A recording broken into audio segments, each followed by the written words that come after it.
Okay, let's stay in Washington since we're in the realm of Washington. Everybody who's tweeting will like this part of the conversation. You're running for the Senate. You sure? Yeah. You don't want to commit any news sitting here and say that maybe you're thinking differently about it, because there are an awful lot of people who either want you to run for governor or think you're going to run for governor despite what you say today. Well, you remember the last time you asked me that I've asked you question? this about 800 times. I've never gotten anything out of you. Let's try this No, time. well, I'll stick to the answer I gave you the last time you asked, which is that really I had a secret agenda to wait till we seceded from the Union, then run for president. It was funnier back when it was secession time, though. In all seriousness, so there are people who say, well, let me ask, before I get into the governor thing, let me ask you to say in front of everybody, why are you running for the United States Senate? Look, I'm running for the Senate because I think we need a voice in D.C. that'll just do what's right for Texas and not for one wing of one party. And I think we need a voice in our state that represents a public interest, somebody trying to represent all Texans, the values of our state, not some other state, rather than a special interest group. And we need that right now. So, that's why we need to reduce the deficit. We need to, wean our dependence on foreign oil and have more sustainable energy policies. We, at all levels of government, and state and local, or perhaps even more important than federal on this, need to educate our young people better, cut the dropout rate, remove barriers to higher education. These are important things for our state. And just to keep ahead of you, governorship is important too, but there's only one of me. But your background is in executive leadership. Whether it's been CEO of a company or mayor of Houston, you have been a politician whose hallmark has been executive leadership. Being one of 100 in the Senate or one of 535 in Congress does not play to that particular strength, whereas being governor of a state, even in a weak governor state, it's all about executive leadership. How does that square? Oh my God, goodness, nobody's ever said that to me before. Oh, well. You want to talk about secession again? Come on. I got to process it. Yeah. I mean,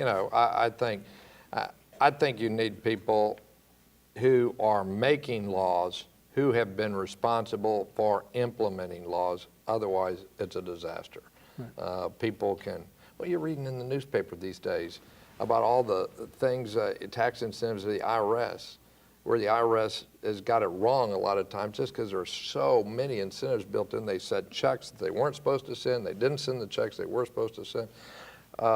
Same thing, I don't care anything from military operations to making sure that stimulus funds get into the hands of people who can spend them and are spent within the time periods. You need to have had some operating experience in order to do that. But I'm not going to get into this, and that's important. The state have a governor as a leader too. So, I can only run for one thing at a time. Is there no circumstance that you can imagine, none at all, in which you would move over from the Senate race to the governor's race? Well, certainly if they change the Constitution to make it so that senators serve for life and they grandfathered current people. No, I really don't gauge in hypotheticals. I'm sorry. So you are not running for governor, conclusively? I'm running. I mean, the papers I filed legally say I'm running for senator. That's what I'm doing. Okay.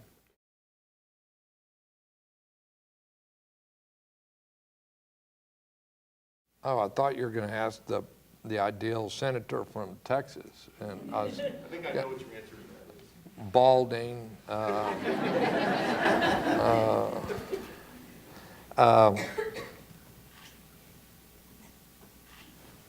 I don't know. If you want to say, how will somebody misconstrue this? I'm a Texan. This is what our governor should be. Forget the politics of it. The governor should be a leader and not a follower. A governor should be somebody who decides that, they're not a protester. They're not on the outside. They're responsible for leading the state. The governor should be somebody who doesn't pit Texan against Texan. The governor of a state where the two parties are fairly evenly divided with a large independent section. And by the way, this should also apply to senator in many regards. should be somebody who is not so overtly partisan, because that will interfere with your ability to bring people together to get things done. I don't care, Democrat or Republican, they shouldn't be going to upstate New York to, campaign for a congressperson. There's a lot of work to be doing right here in Texas. Senator or governor, when there's appointments, the litmus test should not be how much money somebody contributed to your campaign. And if you appoint good people to places in offices where they ought to be, then, they don't all of a sudden become unqualified just because they support an opponent. The business of state government, be it state representative, state senator, lieutenant governor, speaker of the House, the principal business line of state government is education. And of the days of the year, you ought to look at how people allocate the time, and if improving the schools of the state should be reflective of the most important business of that job and other jobs. Just like with me in the mayor's business, and for the mayor, my most important businesses, the things that I do to serve the public, are public safety, infrastructure, water, sewer services, maintaining good streets and roads, and making sure that we are able to improve our neighborhoods with parks and libraries and pick up the garbage on time. That type of thing, that they're all important for job development. So I've given you.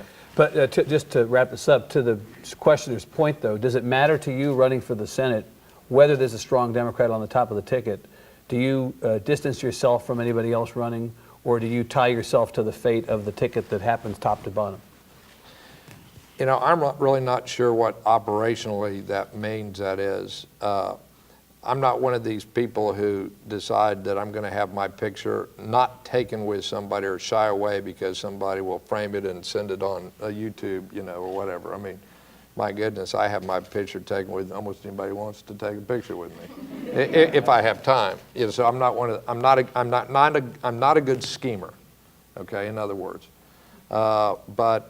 Well, then you'd be a lousy governor after all. But I'll run based on who I am and what Texans are, not based on what somebody else wants to do. Right? That's the best I can say. Well, I'll tell you what you are, Mayor White. You're a good sport because you put up with this for an hour and you didn't crack, and I appreciate it. And I know how much we all appreciate the fact that your schedule is very busy. You spent time with us. We thank you very much. Regardless whether you win, we wish you good luck and thank you for your service to Texas. Thank you very much. Mayor, thank you. Appreciate it.